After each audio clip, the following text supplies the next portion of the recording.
Watch the book presents The Selfish Giant by Oscar Wilde. The Selfish Giant. Every afternoon, as they were coming from school, the children used to go and play in the giant's garden. It was a large, lovely garden with soft green grass. Here and there over the grass stood beautiful flowers like stars. And there were 12 peach trees that in the springtime broke out into delicate blossoms of pink and pearl, and in the autumn bore rich fruit. The birds sat on the trees and sang so sweetly that the children used to stop their games in order to listen to them. "How happy we are here!" they cried to each other. One day the giant came back. He had been to visit his friend the Cornish ogre, and had stayed with him for 7 years. After the 7 years were over, he had said all that he had to say, for his conversation was limited, and he determined to return to his own cart. When he arrived, he saw the children playing in the garden. "What are you doing here?"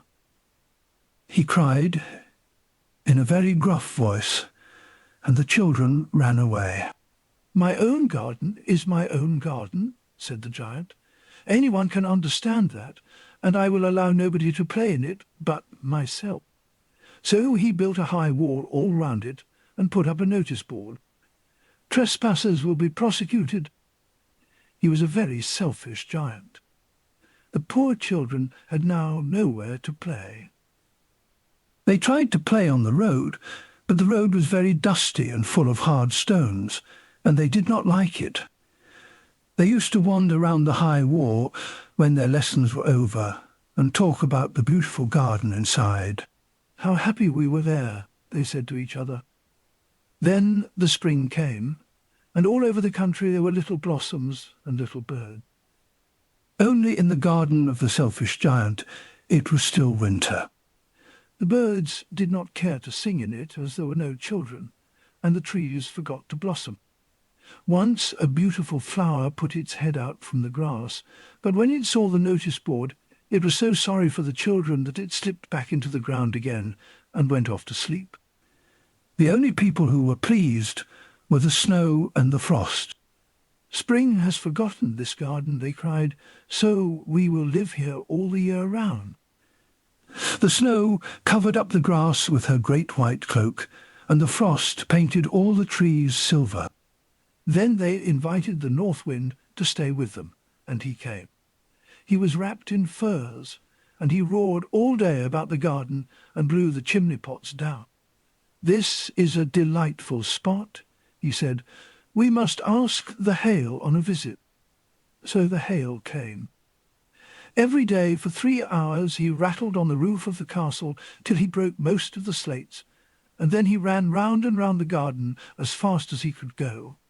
He was dressed in grey, and his breath was like ice. "I cannot understand why the spring is so late in coming," said the selfish giant, as he sat at the window and looked out at his cold white garden. "I hope there will be a change in the weather." But the spring never came, nor the summer. The autumn gave golden fruit to every garden, but to the giant's garden she gave none. "He is too selfish," he said. So it was always winter there, and the north wind and the hail and the frost and the snow danced about through the trees. One morning the giant was lying awake in bed when he heard some lovely music. It sounded so sweet to his ears that he thought it must be the king's musicians passing by.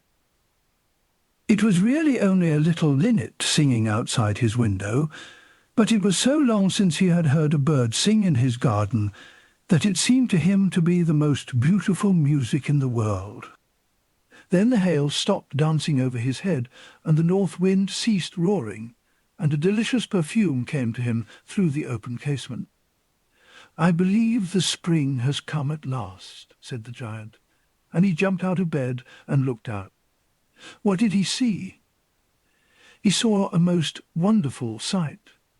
Through a little hole in the wall the children had crept in, and they were sitting in the branches of the trees. In every tree that he could see there was a little child. And the trees were so glad to have the children back again that they had covered themselves with blossoms and were waving their arms gently above the children's heads. The birds were flying about and twittering with delight, and the flowers were looking up through the green grass and laughing. It was a lovely scene. Only in one corner it was still winter.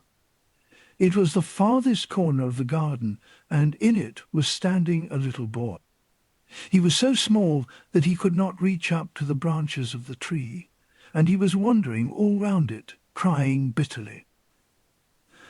The poor tree was still quite covered with frost and snow, and the north wind was blowing and roaring above it. "Climb up, little boy," said the tree, and it bent its branches down as low as it could. But the boy was too tiny, and the giant's heart melted as he looked out. "How selfish I have been," he said. "Now I know why the spring would not come here. I will put that poor little boy on the top of the tree, and then I will knock down the wall, and my garden shall be the children's playground for ever and ever." He was really very sorry for what he had done. So he crept downstairs and opened the front door quite softly and went out into the garden. But when the children saw him, they were so frightened that they all ran away, and the garden became winter again. Only the little boy did not run, for his eyes were so full of tears that he did not see the giant coming. And the giant stole up behind him and took him gently in his hand and put him up into the tree. And the tree broke at once into blossom, and the birds came and sang on it, and the little boy stretched out his two arms and flung them round the giant's neck and kissed him. And the other children, when they saw that the giant was not wicked any longer, came running back, and with them came the spring. "It is your garden now, little children," said the giant, and he took a great axe and knocked down the wall. And when the people were going to market at 12 o'clock, they found the giant playing with the children in the most beautiful garden they had ever seen.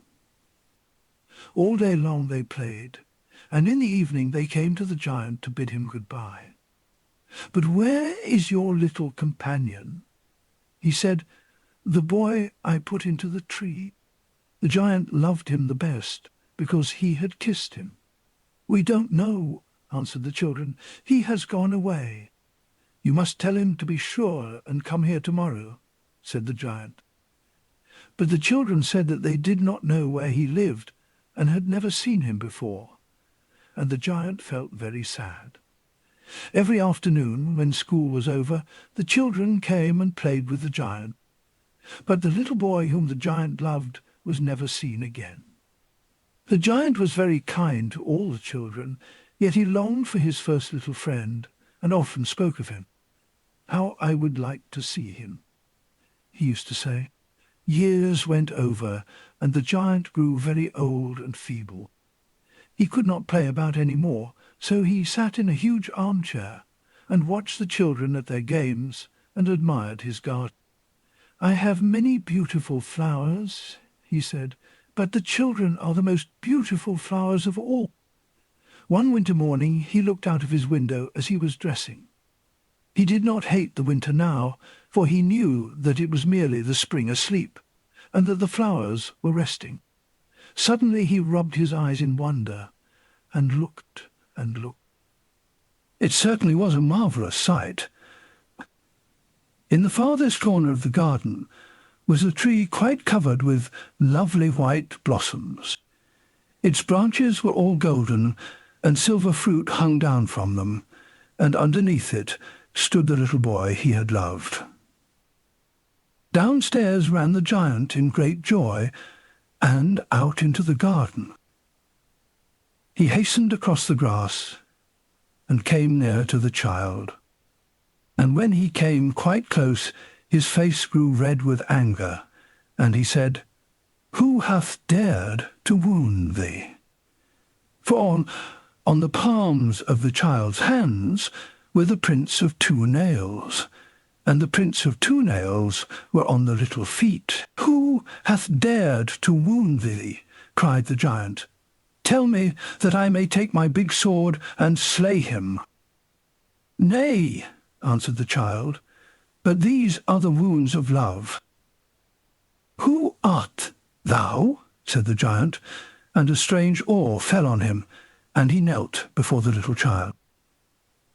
And the child smiled on the giant and said to him, "You let me play once in your garden. Today you shall come with me to my garden, which is paradise." And when the children ran in that afternoon, they found the giant lying dead under the tree, all covered with white blossoms.